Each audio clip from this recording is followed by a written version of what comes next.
figure it out. is Okay, having a quorum present, I'll call to order the April 10th meeting of the Historic Landmarks Commission. First item on the agenda is public comment. Any member of the public may address our commission for up to 2 minutes on any subject that's not scheduled on today's agenda. I have, that's an agenda item. Does Gene Tyler want to speak about something that is on the agenda? I'm not sure how you're running this situation, so you have... What are you speaking to? I want to speak about what's happening here in the city. Okay. Regarding... Okay. Go ahead. Have a seat. Right here. All right. And state your name for the record. Gene Tyburn. You're welcome. Thank you, sir. I've come here to speak to you because, and I don't know if this is the right venue, but I'm going to speak about it anyway. I'm a certified arborist for 40 years. I'm in the tree business. I love what I do. And the kind of oppressive rules and regulations that have been created to interfere with my business and to interfere with the homeowners in this city is an outrage. The reason it is an outrage is they passed pruning rules that are ridiculous, and if you knew about them or don't know about them, I'm going to tell them to you very quickly. They passed a rule saying that on your own property, you cannot prune a tree more than 1/4 or you'll get a citation. I'd like to know if any of you people knew that rule. Would you please let me know if you've known that rule? That's not necessary. I'd like to yeah, know. I did know that rule. Okay. Yeah. Well, I can tell you, I have never met one person in the public, and I see it, many, many people who know that that rule exists. The second rule is you're not allowed to change the shape of your tree on your own property and your front setback. You're aware of that. Are you aware of that? You have about one more minute. Yeah. I'm here to tell you that the public is uninformed and being ambushed by the city tree department. And there's no municipality in California that I know about that has any kind of rulings as draconian and silly as this. And the rules are you cannot prune, change your tree significantly. Well, what does significantly mean? It means whatever somebody subjectively wants it to mean. And if anybody here can tell me what the pruning of 1/4 of a tree and how you measure or ascertain what 1/4 of a tree is, I'd like somebody to tell me, because I don't know, and I'm doing this for 40 years. Yet there's a person in this city and a committee in this city that goes around giving citations to people for these offenses. And I think this has to be stopped. And I know you people are not allowed. Mr. I know. Tyburn? You, unfortunately, you people don't ask questions. And if you don't ask questions, I don't see how you're going to learn anything. Okay, thank you very much for coming today. We appreciate your comment. Next item on the agenda, I'll close public comment. Next item on the agenda is approval of the minutes of the Historic Landmarks Commission meeting of March 13th, 2013. We have the motion by Boucher. Mr. Chair, Let's get a second and then under discussion. Second? Second by Lavoie. Under discussion, Commissioner Arias. I'm sorry, that was the previous item. Oh, okay. You wanted to talk about... I would recommend that the comments be made to the Park Commission. I believe they have the tree committee and are responsible for that. I believe Mr. Tyburn and his concerns are being addressed. They are. And it's not a matter for HLC No, to it's not. discuss at I this know time. that. Yeah, so it is, they are taking his comments under advisement, and I'm sure there will be changes down the road. But Okay. thank you. So, I just wanted to make sure that the public was responded to. Okay, thank you, Commissioner Arias. So we have a motion on the floor. Any additions, corrections, changes, clarifications? This is to the March 13th minutes. No one? Nope. I wanted to thank staff for encapsulating the training and discussion that we held. I think they did an excellent job on that. So we really appreciate that. It's important that we have that in the minutes on the efficiencies. All in favor of the minutes? Aye. Opposed? Abstain? The motion carries. Next item on the agenda is the approval of the minutes of March 27th. Mr. Chair, I have an addition I would like to make after the motion. Sorry. Okay. Does somebody want to make a motion? Second? Winnick, Lavoy? Yes. Sorry to interrupt you, but wasn't someone absent on March 13th? I beg your pardon? March 13th, I thought one of the commissioners was absent, and so that commissioner would have to abstain from... Well, I leave it up to the commissioner Commissioner who is Drury. absent to abstain. Commissioner Drury was absent. Commissioner Drury, Yes, You need to you abstain. need to abstain. So, I will abstain. okay. So we have Okay. one abstention. Motion carries. Okay, going on to the 27th.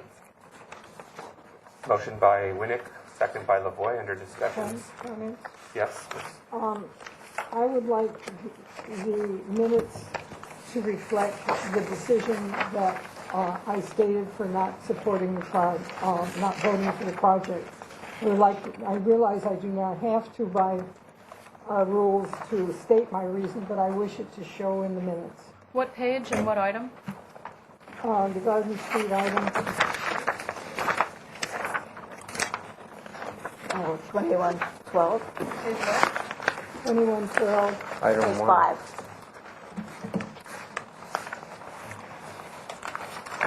So you would like to add the reason you opposed? The 2112 Santa Barbara Street, yes. I would like to have the reason why I opposed the project stated in the minutes. And what is the reason?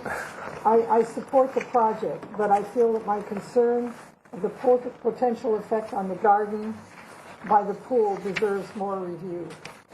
And I felt that review was necessary for me to support the motion. Wasn't your concern the pool fence? My concern is as I stated. Okay. Thank you. Anything else? Anyone? Okay, all in favor of the motion or all in favor as amended? Aye? Aye. Opposed? Abstain? I'm abstaining from item 4 and 5. Any other abstentions? Yeah, I'm abstaining from the last Oh, I guess I am too. two, let me, think I And can you're further down abstaining now. 2121 Garden and 0 East Cabrillo Boulevard? Boucher and Sharp are abstaining, And Murray. and Murray from both those. Okay, next item on the agenda is the consent calendar. Ms. Gantz. Mr. Chair, item A at 700 East Annapuma Street was given positive comments. Item B at 35 State Street is final approval of the review after final as submitted. Item C at 2410 State Street was final approval as noted on the plan. And item D at 700 State Street was final approval of review after final as noted on sheet A 2.2. Those were reviewed by Commissioner Sharp, with item C reviewed by Chair Suding and Commissioner Sharp. Okay, we have a motion to ratify the consent calendar. Second. We have a motion by Arias, a second by, Murray. Under discussion. All in favor? Aye. Opposed? Abstained? Suding abstains from item B. Motion carries. Next item on the agenda is announcements, a request by applicants for continuances, withdrawals, future agenda items. Mr. Chair, Commissioner Schellenberger is absent from today's meeting. And then we have the semi-annual recruitment for City Advisory Board and Commission members. That's in progress right now with the following schedule. Resignation deadline for current commissioners and board members is Wednesday, April 17th. The application deadline for new members is Monday, May 6th at 5:30 p.m. Interviews by City Council will be held on Tuesday, May 21st at approximately 4 p.m. And then on Tuesday, June 4th at approximately 4 p.m. And then again on Tuesday, June 18th at 6 p.m., time certain. Appointments will be made on Tuesday, June 25th. Please note that resignations must be received by City Clerk's office no later than Wednesday, April 17th, in order for that position to be included in this mid-year recruitment. Otherwise, Could I have 7 more Otherwise, days? we're- I have 7 more days? 7 more days, yeah. And that's all I have, Mr. Chair. Thank you, Ms. Gantz, appreciate that. Any other announcements? Mr. Chair. Yes, Mr. I would like to announce that on Tuesday, April 2nd, the Santa Barbara Conservancy gave out 4 awards to various commissions and people in the community, and one of those was the John Pittman FAIA Memorial Award that went to Killam DeForest. Oh, So, bravo. Yeah. Any other announcements? Ms. Hernandez? Yes, we had a big day at City Council yesterday. We had 2 landmark designations that were recommended by this commission. The Veterans Memorial was designated a landmark, as well as the Stark House up on Eucalyptus Hill. As well, we went to the Ordinance Committee to begin discussions on revising the Historic Landmark Ordinance, dividing it from 1 chapter into 2 chapters so that we can have a chapter on designating historic districts and resources separate from the EPV. And discussions proceeded pretty well. There were a lot of specific questions, and it looks like it'll be a long discussion, but I think it went well. Happy to just answer any questions. I don't know if Commissioner Murray would like to say anything. Do you want to add anything, Commissioner Murray? No, I think you've covered it. Yeah. Thank you, Commissioner Murray, for going, and thank you for the report. We will be going back next week for discussion item number 2 with the Ordinance Committee, which will be discussing more of the logistics of how historic districts will be designated, the procedures, the requirements. Okay. So that's next Tuesday, That is next Tuesday at 12:30, I believe. 12:30 in council chambers? Well, Yes, it was 12 this time. I think it's 12 this time also. it is Okay. 12. 12 Okay. o'clock in council That was chambers. corrected. All right. Any other announcements? None? How about subcommittee reports? None? Then we'll go to the regular agenda. And the first item on the agenda is item 1, which is an archaeology report for 240 West Alomar Avenue. This is a review of Phase 1 archaeological resource report prepared by David Stone of Dudek and Associates. Ms. Gant. Mr. Chair, Dr. Glasso did review the report and concluded that the archaeological investigation supports the conclusions and recommendations that because potential to encounter unknown but potentially significant subsurface prehistoric remains is considered very unlikely, and project impacts on prehistoric resources are less than significant. However, the standard condition regarding discovery of unanticipated archaeological resources applies to the project and shall be on plans prior to final design review approval. Under discussion?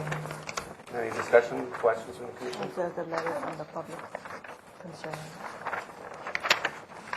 We did receive, Mr. Chair, Yes? we did receive a letter from the Santa Barbara Urban Creeks Council from Eddie Harris, but it does not address cultural resource issues nor the adequacy of the report.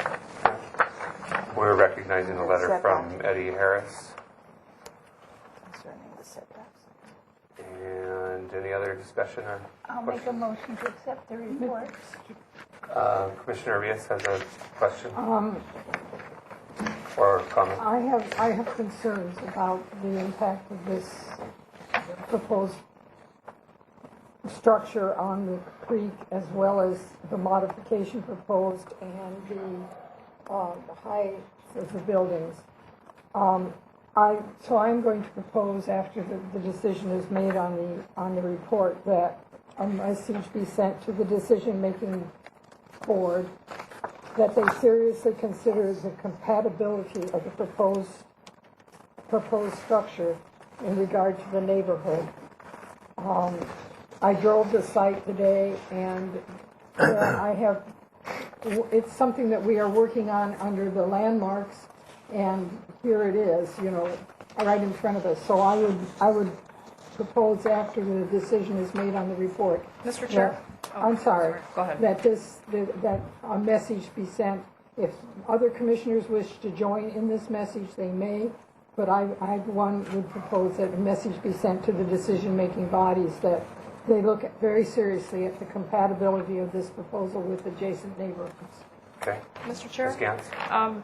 Again, those comments are to a proposed project, which is not before you today. This is just the Archaeological Resources Report. And if at the time that project comes forward to a design review body, I'm not quite sure what it's going to, well, it's going to the staff hearing officer. So at the time the project comes into the HLC, that's when you can make your This may not come comments before the known. HLC. Then it would be, And the city attorney has stated that we can send, excuse me, it would be the the city ABR. attorney has stated that we can send communications to other commissions, and I'm exercising that option in this case. Okay, I'm not quite sure how I'll do that. I guess it would just be, there will be an ABR hearing for this, and I mean, you could write a letter or I'm sending it as, sending it. I'm sending, asking the staff to forward my concerns Okay, so, regarding this project on the compatibility with the adjacent neighborhood. These are neighborhoods that we're interested in preservation, so compatibility with the neighborhood? Okay, that they consider the compatibility of the proposed structure to the adjacent neighborhood. okay, alrighty. Okay. Any other discussion on this? I agree with that statement, incidentally. Okay. I do too. I was going to ask, was there a report done about the house? The 240, the current house? Not to my knowledge. No, No. Nicole, Mr. Hernandez? the pictures. Yeah, it looks like a craftsman, bungalow. It If is it's- a craftsman bungalow, but, If it's over 50 years old. yeah, so it's an archaeological report. I haven't seen it. You have not seen the report? Historic Structures Report. It's an archaeological report. No, but you're wondering if there was one. Was there a This came HSR done? through, this came through demo review. It's not on the potential list, and there's no context for a proposed historic district. There's no context for a proposed historic district surrounding it. So this would have to be an individual structure merit eligible property. And we found it was not individually eligible to be listed as a structure merit on its own. Okay, then that answers that question. Okay. Any other discussion on that? Okay, all in favor? Or, excuse me, someone want to make a motion? Motion to accept the report? Okay, we have a motion from Boucher to accept it, second by Lavoy. All in favor? Aye. Opposed? Abstain? So those comments, please forward on to ABR. Thank you.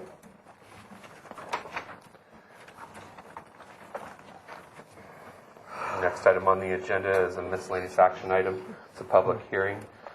Item 2, the city's potential historic structures sites list update. Ms. Hernandez. That's huge. Thank you, Chair and Commissioners. This is a lot time coming. This update to the Master Environmental Assessment Guidelines does lists of potential sites as well as designated sites. The list has not been officially updated for the public since 2002, and we're presenting you with the memo and the list that you've had to review, and then I will be doing a presentation of new additions and deletions to the potentials list. It is important, as you know, that the list be accurate, so current and correct information on historic resources can be shared with the public. The revisions to the potential list will include those deletions and additions and will result in a total of 545 records. The reasons for many of the changes include we've previously approved or need to approve records on the list. We have had some items that have been removed because they were altered or demolished. Some items have changed from the potentials list to the designated list because they've been designated landmarks or structure of merit, as well as previously approved revisions to the list that were never included in the MEA officially. I wanted to define just for the public, because we've had a lot of inquiries about what the potential list is, and for those people that whose items might be proposed today. The potential list is administered through the Historic Landmarks Commission to identify the resources that the city has that have potential significance, so that should they come to the planning department for alterations, additions, demolitions, we can note that they need further evaluation before a permit can be approved. This is not an official designation as a historic site. It's noted that it has potential to be, and that should permits be required, we will take a little bit deeper look into the properties. I also wanted to just highlight the changes in the designated list. The existing designated structure of merit list contained 113 records, and the designated landmark list had 81 records. The revised designated structure of merit list has 116 records, and the revised designated landmark list has 96 records on it. And the details are provided in your memo. Then I will go through these, the items that were identified to be added to the list. These were identified by previous commission meetings, historic structures reports, and staff notations of buildings that should be noted on the list. So, to begin with, 900 to 1100 Las Positas Road. This is actually an archaeological site that was noted in a historic structures report. It was noted for its significance to the nation because it was the site of the Veronica Medicinal Springs Water Company from at least 1893 until 1930. It became one of the most popular brands of medicinal water in the United States. Through marketing, the brand helped establish the popular imagination of the late 19th and early 20th century ideas that the Santa Barbara as a paradise played an important role in establishing Santa Barbara as a major tourist destination. The site has a potential of yielding significant information of archaeological interest. Despite the demolition of the buildings associated with the Veronica Springs Medicinal Water Company, the site represents a historic resource. The site may contain subsurface remains from the property's period of significance. And this was another picture I found in the structures report. It actually just shows the old water bottling building. And I'll run through all the properties and then you can discuss. 117 Rometto Road. The house was constructed in 1929 for CKG Billings, New York. A New York and Montecito capitalist, art collector, yachtsman, and horseman who contributed to Santa Barbara through philanthropic donations to Cottage Hospital. The Spanish colonial-style house is significant as one of in a group of 7 houses along Rometto Road and Sima Linda Lane. Designed by Carlton Monroe Winslow, whose work contributed greatly to the architectural style of Santa Barbara in the 1920s and 30s. The house has character-defining stucco window and door surrounds, arched windows, overscale coil rolls, and large metal doors to the veranda.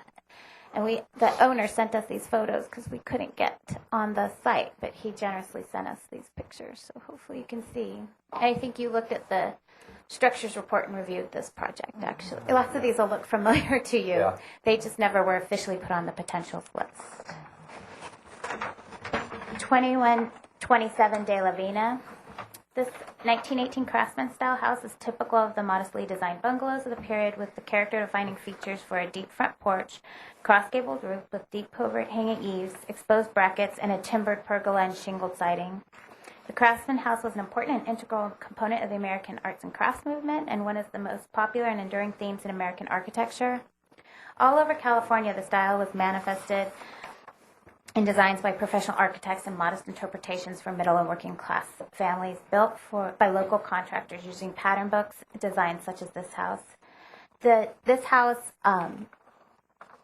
had an addition added to it in 2002, and that meets the Secretary of Interior standards as outlined in the Historic Structures Report, and was accepted by the Commission on September 4th, 2002. I think this is a good example about how our historic resources can be added onto and how we really work with our applicants to keep the historic resource and meet their needs. 117 Mason Street. This was constructed in 1931. The Spanish colonial-style house features stucco walls, terracotta tile roof, and was identified as contributing property to the potential West Beach Historic District. This was the house before the addition, which is actually currently underway and also was reviewed through this commission. So it's another example of how we've worked with historic resources and accommodating their needs. 931 Los Alturas. Designed by nationally recognized master Chicago architect Edwin Hill Clark in 1928 for James Ward and Narcissa Thorne. Mr. Thorne was best known for his association with the Montgomery Ward catalog and for his role as vice president during the company's transition from a strictly catalog business to a department store enterprise. Mrs. Thorne works displayed at prominent art museums were sets of precise time capsules depicted in miniature rooms. The opulent 10,620 square foot Beaux-Arts French eclectic style residence is known as Montjoie, representing a distinctive trend towards construction of opulent mansions during the early 20th century. The building illustrates outstanding attention to architectural design, detail, material, and craftsmanship. The monumental estate possesses high artistic values, from striking ridgetop location, curved bay balustrade terraces, multiple window and architectural details, and commitment to quality and attention to detail are expressed throughout the residence. Just to note, it's on the market. It's for sale. Oh, good. I'm glad. I'll keep that in mind. That's all say about it. How many bedrooms? 801 Las Tunas. 1801. 1801. I'm sorry. Let me show you. I had to pull this picture from the HSR because we could not it was a difficult building to get on the property photograph. So this is sort of what it looks like behind all those trees. And this is what it looks like with the tree covering. But this was also evaluated in HSR that found the house was eligible both for the California Register of Historic Places and the National Register for Historic Places. The house retains all of its character-defining features that identify it as the work of a regionally important firm of Sewell and Murphy. The firm played a leading role in the development of popularization of the Spanish colonial revival style in both Santa Barbara and California. The house represents the work of an architectural firm that made not only important contributions to California's architectural heritage and is representative of an important transition period in the country's architectural history. The building qualifies as a structure of merit. Constructed in 1937, the house is an unusual example of transitional architectural design, mixing historic and modernist motifs. It melds both vernacular, period revival, and modernistic architecture, incorporating colonial revival, craftsman, and modernist design elements. The house is an example of the firm's attempt to refashion the period revival styles while taking into account the changing tastes of clients and current trends in architecture. The house is the best documented transitional style house in the neighborhood. 14 West Mitchell Terrain. The building was noted as eligible as a structure of merit, constructed in 1936 by prominent architects Richard H. Pittman and Carlton M. Winslow in a Spanish colonial revival style. The property is an important example of a Depression-era professional office building designed to look like a small residence. The building conveys an important sense of time and place and contributes to the overall visual character of a neighborhood. The HSR had indicated it had very few design alterations and retained a high integrity of location, setting, materials, and design. 1235 Veronica Springs Road, the Harmony House and Storage Building. The Harmony House was constructed in 1900 and is eligible for the California Register of Historic Resources and as a city landmark. It retains integrity of location, setting, materials, and design. It was an outstanding example of the American four-square house, a style bridging the last decade of the 19th century and the first years of the 20th century. It is significant for its embodiment of distinctive characteristics of a type, period, and region, and a method of construction. The storage building, which I don't have a picture of, was also constructed in 1900 on the site and is also eligible for the California Register of Historic Places and as a structure of merit. The storage building also retains integrity of location, materials, and setting. And the integrity of design was sacrificed on the north and south elevations, but its significance is related to the Harmony House. Although a modest building, it displays the decorative rafter details of the Harmony House and architecturally interesting details, such as the smooth face cast concrete block coins, eaves, and window lintels set within the cast concrete.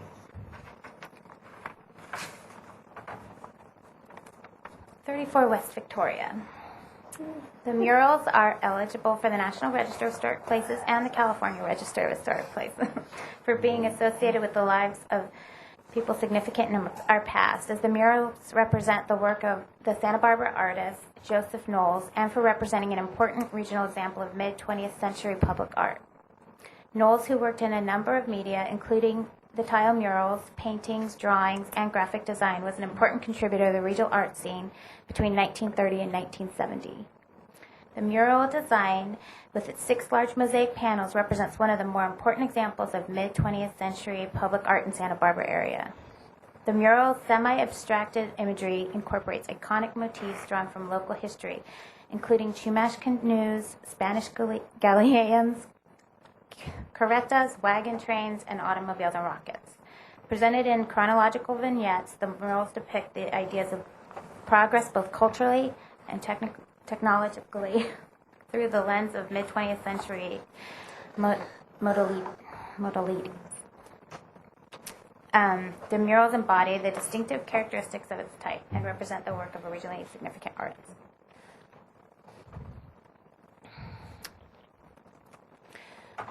"1555 Alameda Padre Serra. This was a difficult property to photograph, but it was it was noted in a historic structures report as eligible as a structure of merit.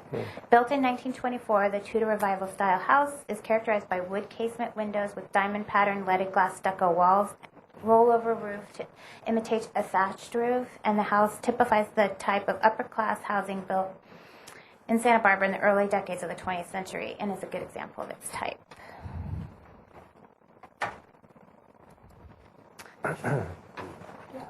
"3626 San Remo Drive. The front facade retains integrity of design while the incompatible rear alterations on the north and west elevations do not. The Historic Structure Report of 2010 found the facade is eligible as a structure of merit, as it was designed in the 1920s by noted architects Edward Plunkett and Howell, based on the Spanish colonial revival style. The building was constructed for Allen E. Rogers, owner of the Rogers Furniture Store in Santa Barbara. The Spanish colonial revival style building is an important transformation of Santa Barbara into a town defined by Spanish colonial revival architecture. The building is the only remaining 1920s house in the neighborhood, which has been subdivided and built up with 1960s single-family homes and apartment buildings. The building includes the architect's trademark overscale Monterey balconies set on sizable corbels. An unusual feature of the facade is the use of the pointed arch door openings. Although the building has been altered, the facade facing the street retains the Spanish colonial revival style characteristics for which Santa Barbara is noted, and demonstrates outstanding attention to architectural design, details, and materials and craftsmanship. 1130 North Milpas. This was noted in the HSR. The sandstone retaining walls, currently on the site of the County Bowl concert venue that was previously the site of Rudy Zeisenheim, is that right? Zeisenheim. His begonia nursery, which I saw some of his begonias at Lotus Land last weekend. Anyway, I was really excited. He was the leading expert on begonia cultivation. The wall running along Milpas Street was constructed in about 1915 The stones for the wall came from the boulders on the property. In 1946, 2 Italian stonemasons from Ojai built the sandstone retaining wall that runs perpendicular to Milpas along the parking lot. The sandstone walls are eligible as structure merit on the location, as location, design, and craftsmanship of the walls represent an established feature familiar to the Lower Riviera neighborhood and convey an important sense of time and place that is valuable to the Santa Barbara community. It contributes to the overall visual character of the neighborhood and reflects numerous counterparts that exist on the slopes above it in the Riviera. It is one of the most public and visible of all the sandstone walls that characterize the Riviera neighborhood.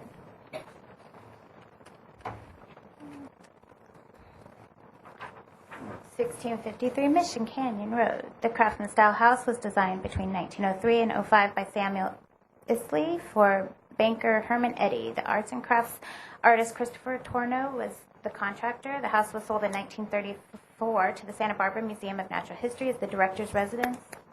The alterations have not impacted the integrity of the building, and it continues to reflect the arts and crafts aesthetic of the designer.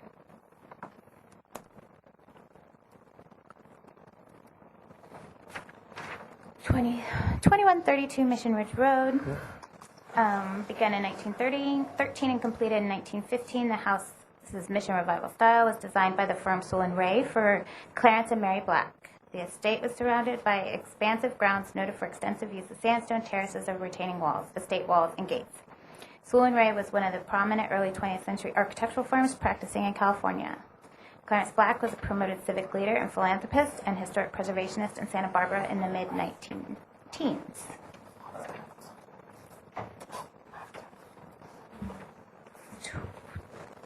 (223) East De La Guerra Street. The old Arianes, is that the correct pronunciation? Arrhenius adobe was originally built in 1795 outside the Presidio walls as a general store and then a residence.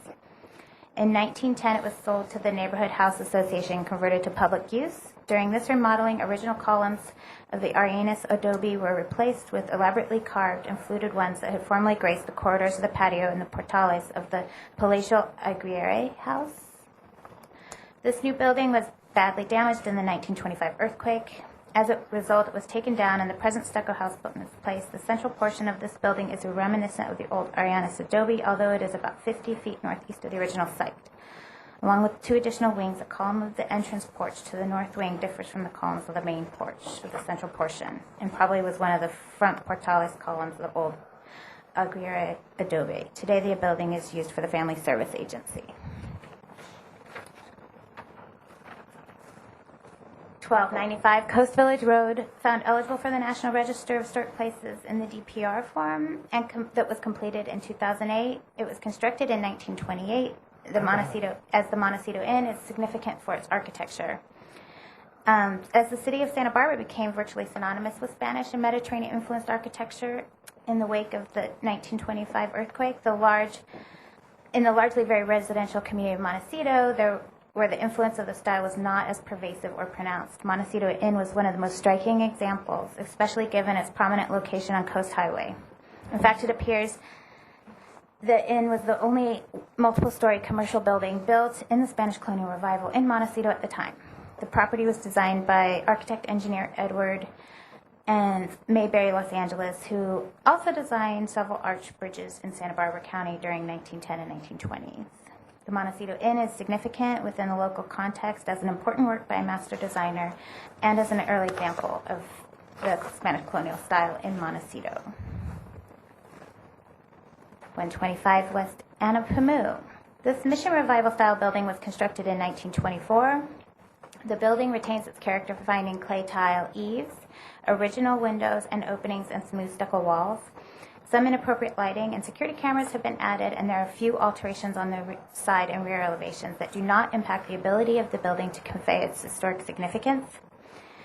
Again, this is character-defining Spanish and colonial revival architecture that has defined Santa Barbara from 1915 through the 40s and is an authentic example of this style.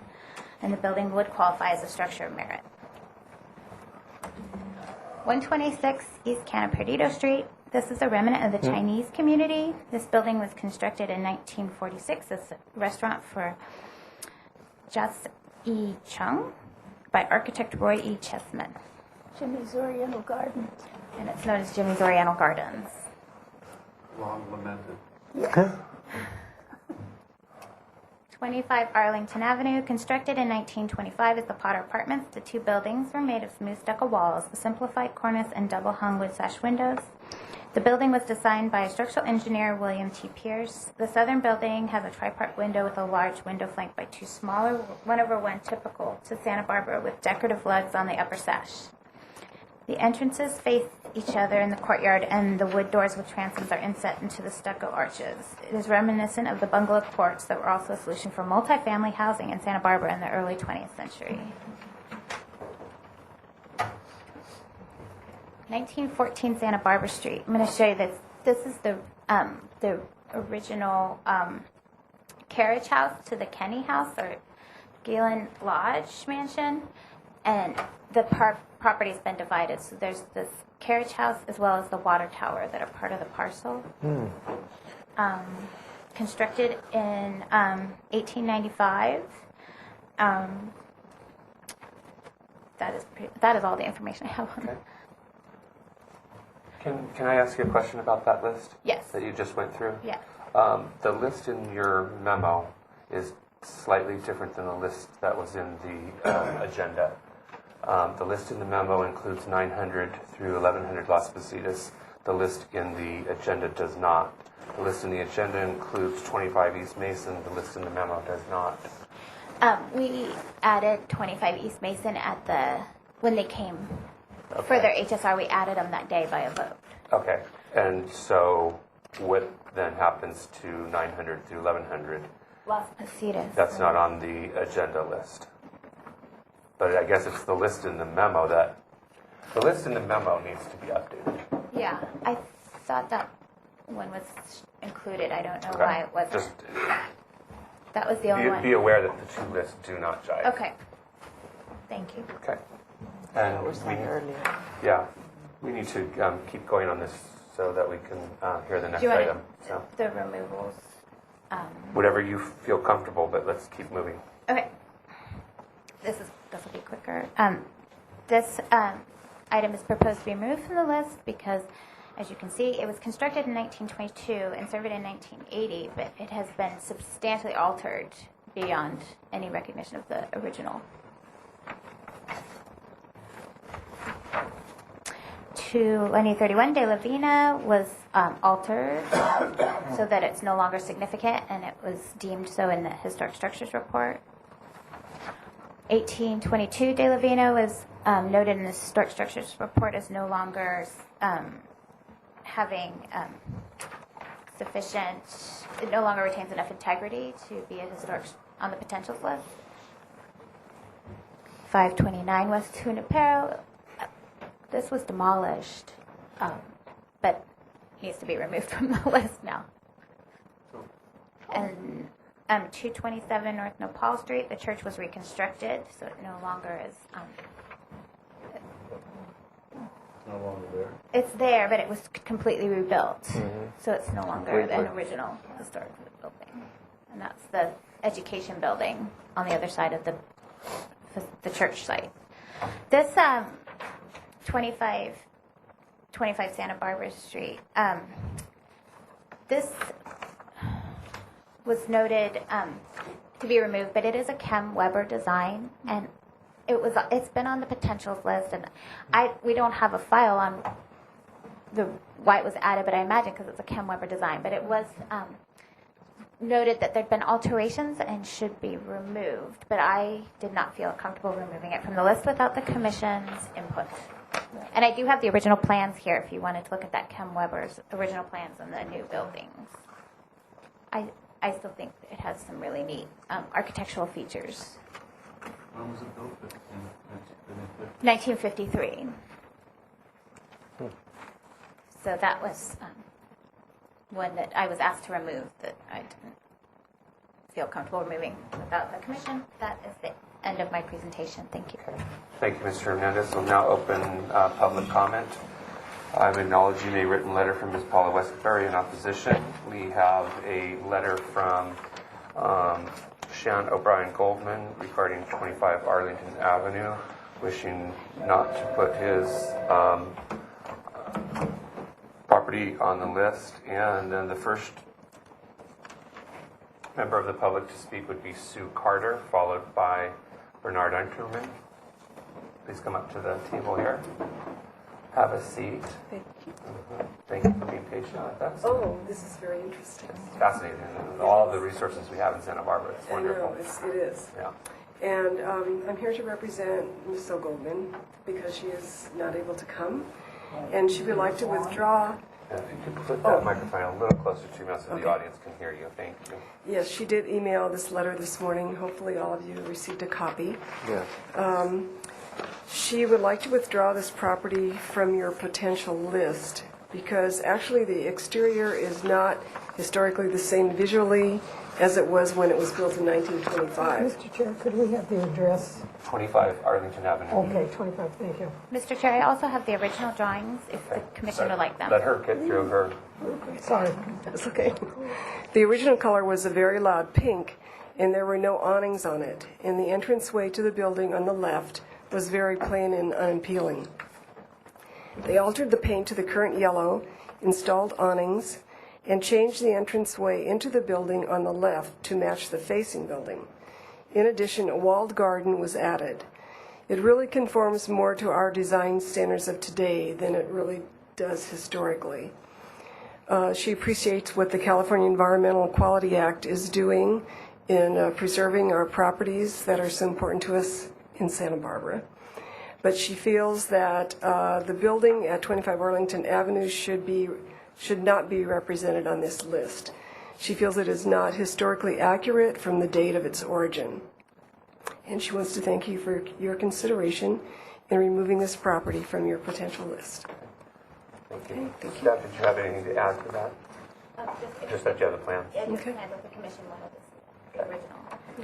Well, I don't think we're making a determination at this point today to remove or add anything. No, I think This you're is just supposed a to add. discussion item, right? I think these are all to add today as of a, Right. Okay. But are we making a motion on that? yes. Yeah, that's the problem. I thought this was just a, oh, I'm sorry, I thought it was a discussion, I beg your pardon. Okay, next person is Bernard Unterman, followed by Mary Louise Days. Welcome. This is regarding 14 West Mitchell Arena. Okay. Hi. Go ahead, get settled, and then, Hi. there you go. I have questions. State your name for the record. Bernard Unterman, regarding 14 West Mitchell Arena. My first question is, I know that 10 West and 18 West on either side of my property were also designed by Carlton Winslow, built the same year, but they're not on the list. I was wondering why. Okay, I need some context. There it is. Staff, can you respond?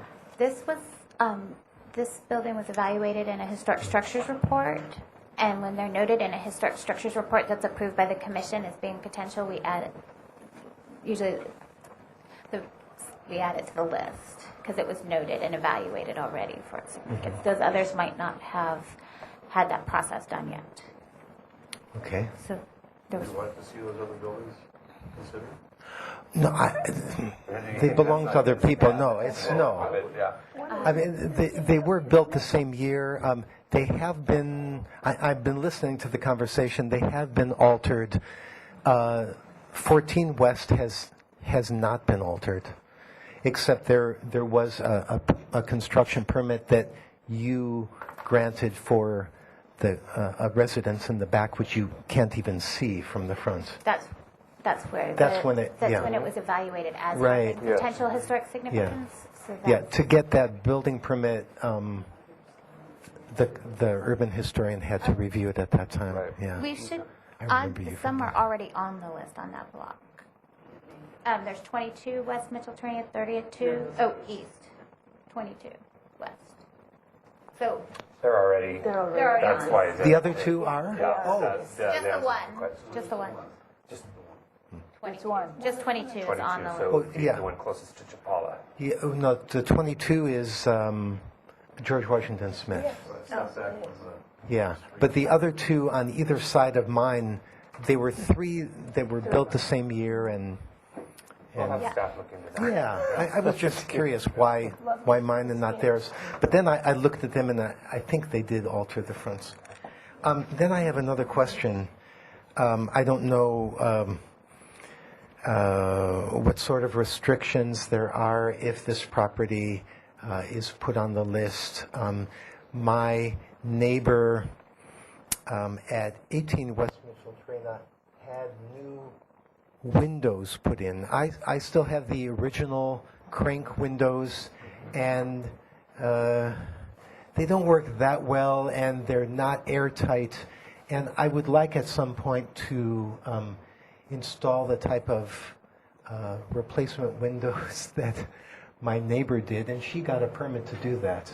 But this is a discussion to put it on a potentials list, and it by no means, restricts anything at this point, or, it's just putting it on the potential list so that we have that level of awareness about Okay. it. One more thing. I was wondering,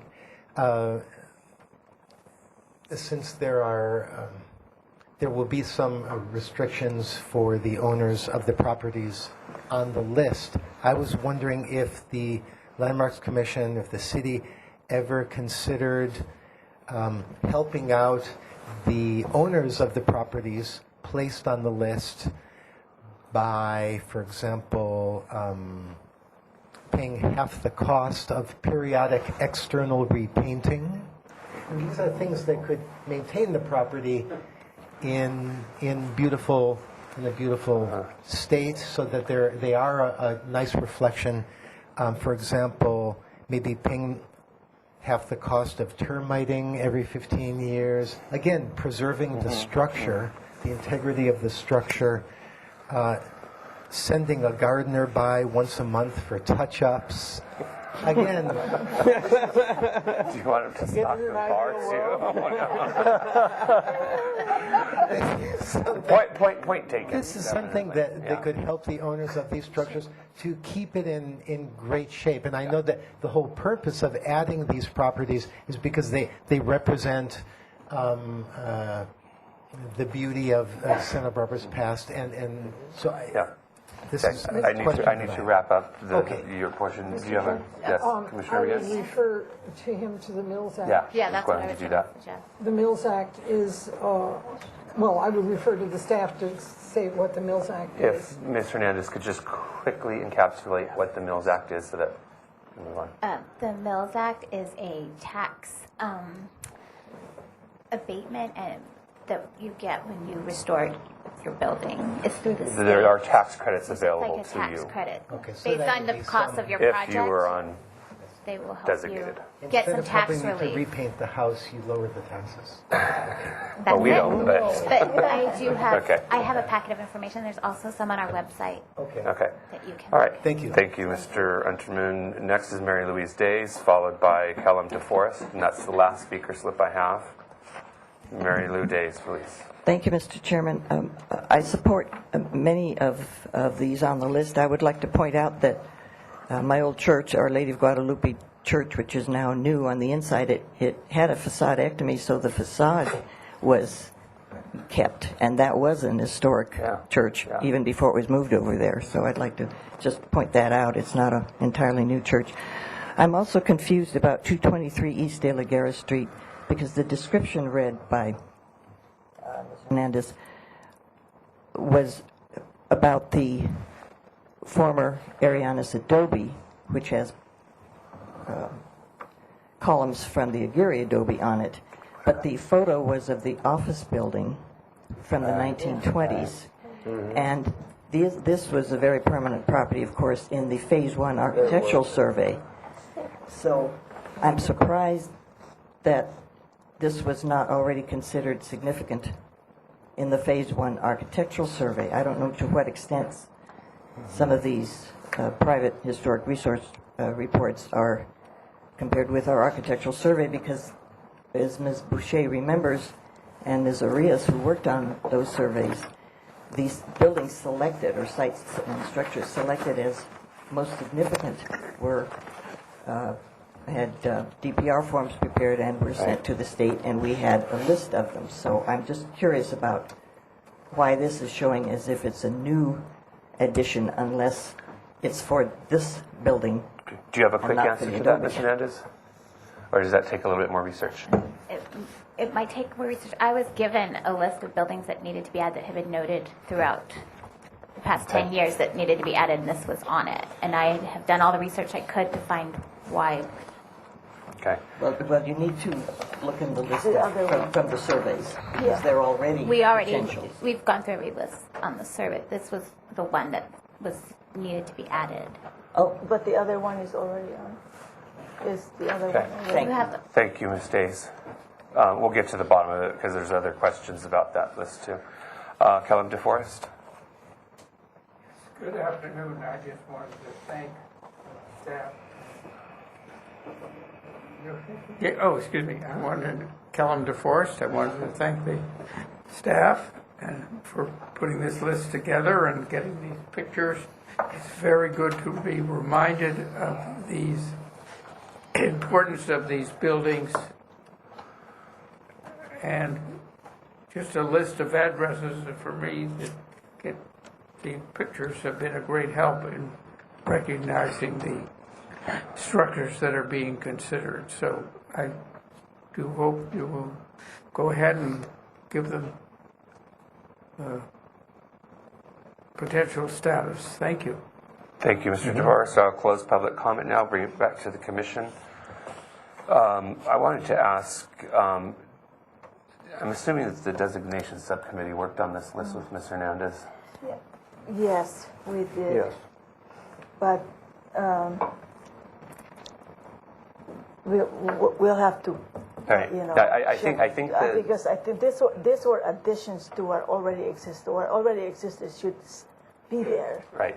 not replaced by anything. So Yeah. I But- sort of feel so that we the have- list isn't entirely correct.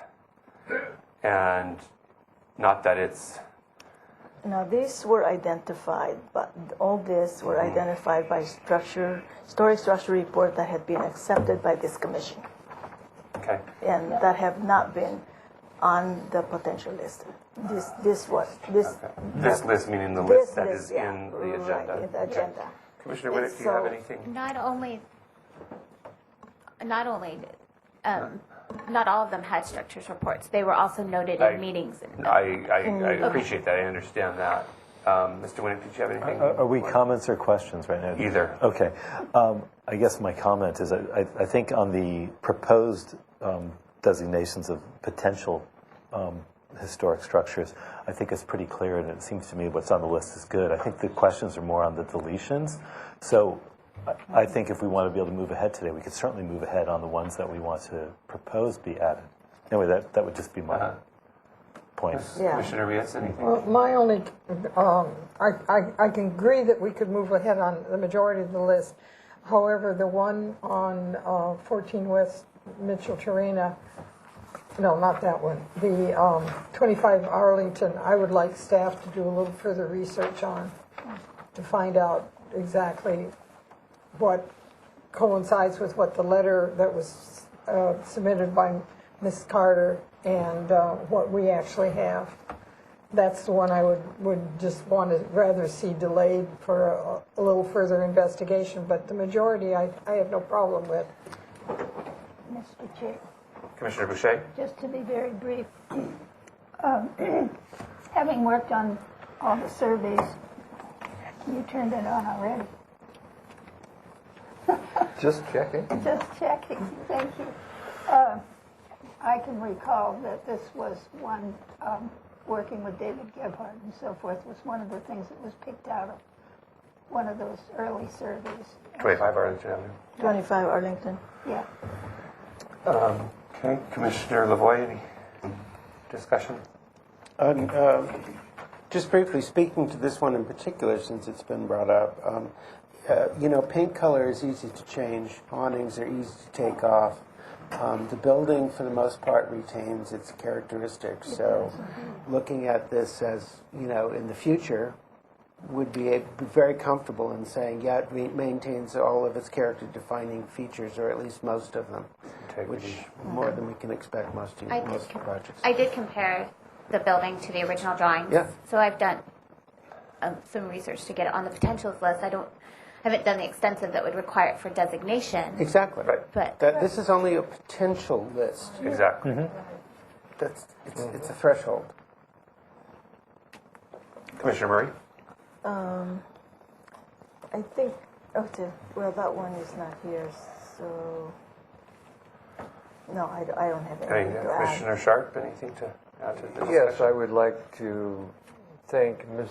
Hernandez for a tremendous amount of work that goes into this. Yes. She has a lot to do, a lot on her plate, and it just all gets done. It's amazing. She gets to live in Santa Barbara. Hip, hip, hooray. I also want to say something. Okay. Commissioner Jury, anything to add? Apart from all the good being done, I detect a hesitation on the part of people whose properties are going to be listed or potentially listed in terms of restrictions. And is there there are obviously some kind of restrictions. True, and benefits. It's on, isn't it? I don't know. I'm not the keeper of your microphone. It says on. Is it on? This new technology.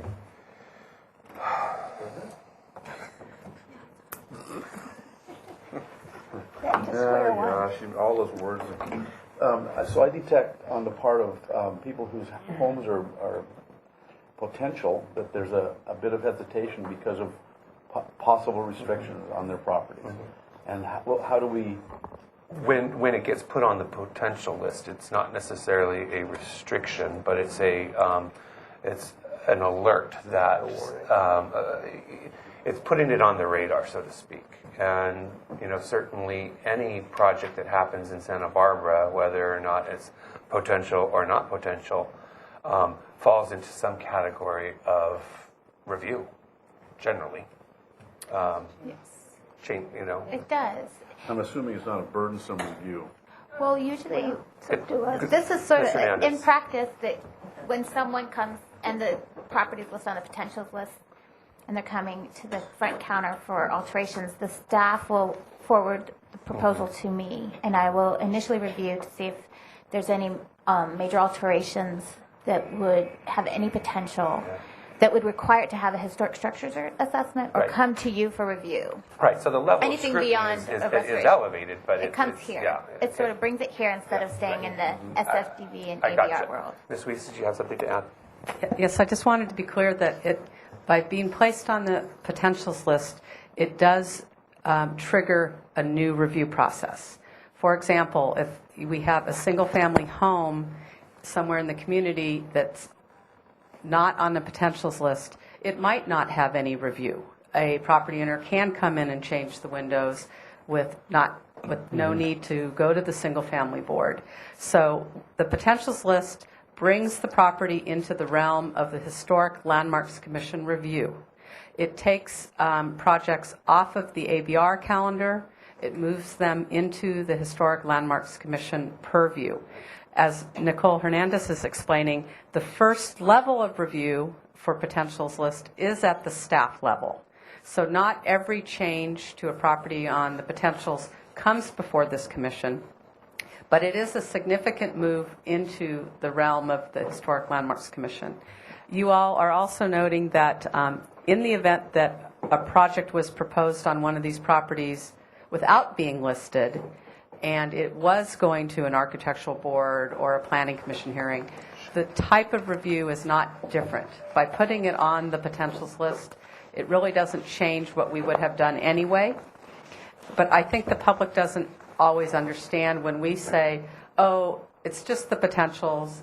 It's not really changing things, because you all understand that you probably would have seen it anyway. But I think it's important for people to understand that in many cases it actually is a change. It moves the project from no review or another body's purview into the Historic Landmarks Commission purview. But the level of scrutiny would be the same. The level of scrutiny would be the same in the event that the project was seeking certain types of improvement, yes. Other types of improvement, as I said, a home that is not on the potentials list could change out all the windows. A home on the potentials list, the applicant, property owner will meet with Ms. Hernandez, and we would have more input. That's just a simple example. Thank you. Does that answer your question, Commissioner Drury? It does. Thank you. Any other discussion, Commissioner Murray? I just want to add that in addition to thanking the staff for all their work, I also want to recognize Mary Louise Days, who helped us a lot with correcting and helping us going through all this list, some of this list, and correcting all those things. So I just want to say that. Thank you. Thank you. Somebody want to make a motion? Take action? So move, sir. You move? Yes. Okay, we have a motion by Murray. Second? Second by Sharp.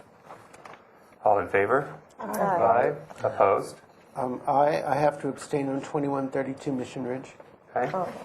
Well, can we just a little point of discussion in the midst of this?